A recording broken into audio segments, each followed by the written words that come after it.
You don't seem like the type to be in an abusive relationship. I have always been fiercely independent, just like a lot of other women these days. But here's the secret no one tells you about strong, independent women. We don't break, we bend. We stretch. We swallow pain whole and keep on writing our gratitude lists. That's how I stayed in my abusive relationship for longer than I want to admit. Not because I didn't see the red flags. I did. I felt them. I heard them in the tone of his voice. I saw them in the way my body flinched when his footsteps echoed down the stairs. But strength lies to you. It whispers, you can handle this. You can fix this. You can love him harder. You're special.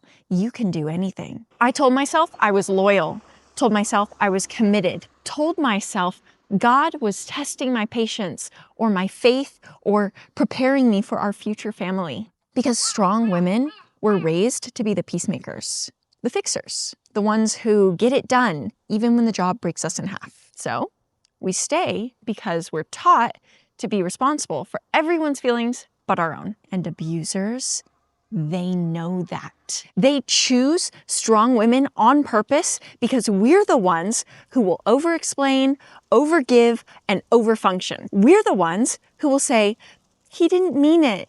It's just stress. He's going through a lot right now.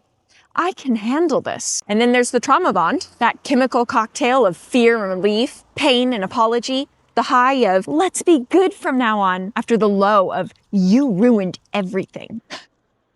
Your nervous system gets addicted to the cycle. Not because you're dumb, not because you're blind, but because the abuse has chemically rewired your brain so that it equates the abuser to the only thing that can soothe that pain. They become both the hands that suffocate your airways and the oxygen that floods back in. We convince ourselves that it's love as a means of survival. Then we tell ourselves, if I can make this work, it proves I'm strong. It proves I'm worthy.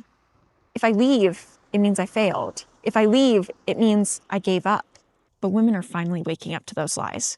We're starting to live in a world of leaving for the kids instead of staying for the kids. And you know, when I first heard that, I thought it was kind of depressing. But after I lived through it, I get it. Sons will no longer see the entitlement and continue the violence.